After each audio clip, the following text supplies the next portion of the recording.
শনিবার সাত সকালে মুড়িমুড়কির মতো বোমা পড়তে শুরু করলো মুর্শিদাবাদ জেলার সালার থানার উজুনিয়া গ্রামে। ফলে সেখানে ব্যাপক চাঞ্চল্য ছড়ায়। বোমাবাজি করা হয় তৃণমূল কংগ্রেস নেতা মোহাম্মদ আজাহরউদ্দিনের বাড়িতেও। অল্পের জন্য তিনি রক্ষা পান বলে দাবি। এমনকি বোমাবাজি থামাতে গিয়ে জখম হন এক পুলিশ কর্মীও। পরে সেখানে বিশাল পুলিশ বাহিনী নামানো হলে পরিস্থিতি নিয়ন্ত্রণে আসে। স্থানীয় সূত্রে জানা গিয়েছে, লোকসভা ভোটের পরদিন থেকেই ওই গ্রামে তৃণমূল কংগ্রেসের দুটি গোষ্ঠীর কর্মীদের মধ্যে কোন্দল চলছিল। কোন পক্ষ দলের হয়ে ভোট করেনি এবং কোন পক্ষ ভোট ভাঙিয়েছে এইসব নিয়ে ঝামেলা চলছিল, যার বহিঃপ্রকাশ হয় এদিন সকালে।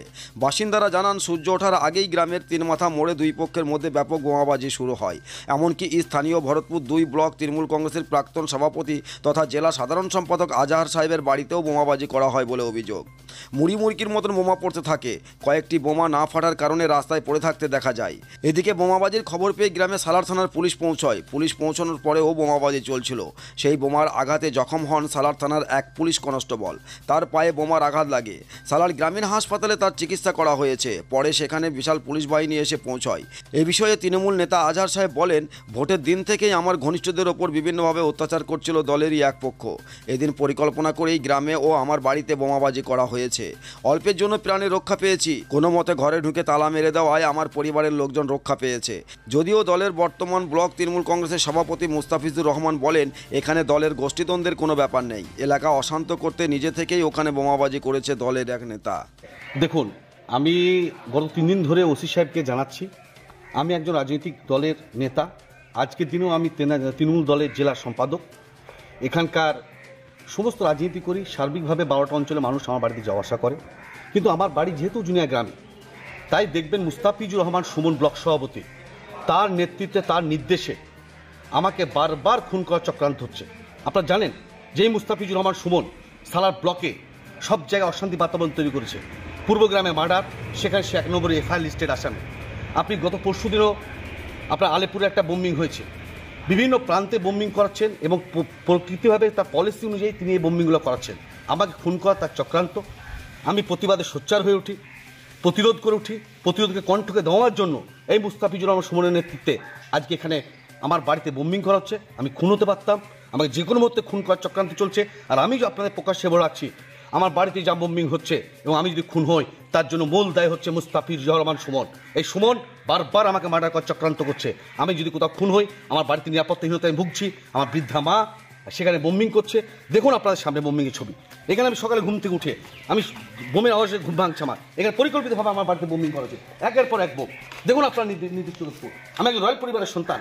আমার রাজনীতি করা আমাকে অপরাধ না? তার সঙ্গে আমি ক্রিমিনালগিরিতে হাত দিই না, তাই অপরাধ?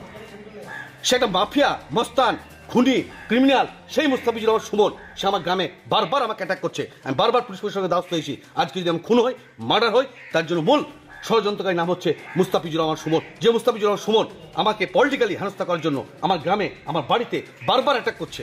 আমি যে কোনো মতো খুন হতে পারি এবং সে খুনের নেপথ্যে একমাত্র অনলি ওয়ান মুস্তাফিজুর রহমান সুমন। এটাই আপনাদের বলছি। আমি পুলিশ প্রশাসনের দৃষ্টি আকর্ষণ করবো, সঠিক পদক্ষেপ নেই।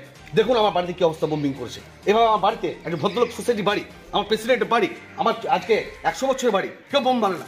সুমন তার নেতৃত্বে বোম মারা করছে। দেখুন কি অবস্থা। আমি যে কোনো মধ্যে প্রাণহানি হতে পারি, আমি প্রাণহানি আশঙ্কা করছি এবং আমি পুলিশকে অবিলম্বে বলবো যে মুস্তাফিজুর রহমান সহ তার গুন্ডাদের বিরুদ্ধে অ্যাকশন নিতে, এলাকায় শান্তিকে স্থাপন করতে।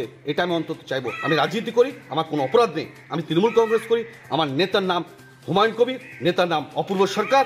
আমি তাদের নেতৃত্বে এখানে রাজনীতি করি। মমতা বন্দ্যোপাধ্যায়, অভিষেক বন্দ্যোপাধ্যায় আছেন, রাজনীতি করছি। একের পর এক সালার বুকে তিনি কোনো বিদেশ শক্তি পাবেন না। আপনারা সংবাদ মাধ্যম আছেন, আপনাদের ঘরে ঘরে পিটানো হয়, আপনারা বলতে পারছেন না লোককে প্রকাশ্যে। গণতন্ত্রের পিলার এই মুস্তাফিজুর রহমান সুমনতে সংবাদ মাধ্যমকে বলছে ছাড়ছে না। সে প্রত্যেকটা লোককে মারধর, মার্ডার, খুন, ক্রিমিনাল, ল্যান্ড মাফিয়া, ল্যান্ড দখল, পাকিস্তান জিন্দাবাদ কেসে আসামি, প্রত্যেকটা ক্ষেত্রে খুন। পুলিশ প্রশাসনকে আমি অনুরোধ করবো, আপনারা বলুন। আমি এসপিকেও জানাচ্ছি, আপনারা জানান, এসডিও জানান। এলাকার শান্তি স্বার্থে মুস্তাফিজুর রহমান সুমনের নেতৃত্বে যে এলাকায় র্যাকেট চলছে, এই সন্ত্রাসী র্যাকেটকে হটাতেই হবে। আমরা তৃণমূল কংগ্রেসের পক্ষ থেকে, মামাটি মানুষের পক্ষ থেকে আমরা আপনাদেরকে অনুরোধ করবো, সংবাদকে আপনার গণতন্ত্রের একটা পিলার, আপনারা সোচ্চার হন, এই প্রতিরোধে গর্জে উঠুন। আজকে আমাদের মতো নেতৃত্বস্থানীয় লোক, আমরা একজন ভদ্রলোকের ছেলে, আমরা শিক্ষিত পরিবারের সন্তান, দীর্ঘদিন রাজনীতি করি। আজকে আমাকে অতর্কিত আক্রমণ করে আমাকে মার্ডার করার প্ল্যান করা হয়েছিল। আপনারা দেখছেন নিশ্চিতভাবে। আপনারা যার কথা বলছেন উজুনিয়া গ্রামের এক প্রাক্তন নেতা। সে সকলেই জানে যে তার চরম মিথ্যাবাদী। আজকে সকালে গ্রামেরই কোনো বিক্ষিপ্ত ঘটনা নিয়ে তার বাড়ি থেকে তার আশ্রিত দুষ্কৃতীরা পুলিশ প্রশাসনের সামনেই তারা বোমাবাজি করে, অর্থাৎ বোমা বর্ষণ করে। সেখানে গ্রামের আমাদের যারা মেম্বাররা আছেন তারা নীরব দর্শকের ভূমিকা পালন করেছিলেন। টোটাল ব্যাপারটাই পুলিশ প্রশাসনের সামনে হয়েছে। পুলিশ প্রশাসন নিরপেক্ষ তদন্ত করুক, তাহলেই বুঝতে পারবে যে আজকে সকালে বোমাবাজি কে বা কারা করেছে। কারণ এই সিজারের বাড়িতে গুড়া ব্লকের যারা কুখ্যাত দুষ্কৃতী তাদের 24 ঘন্টায় আনাগোনা 24 ঘন্টায় তাদের বসবাস।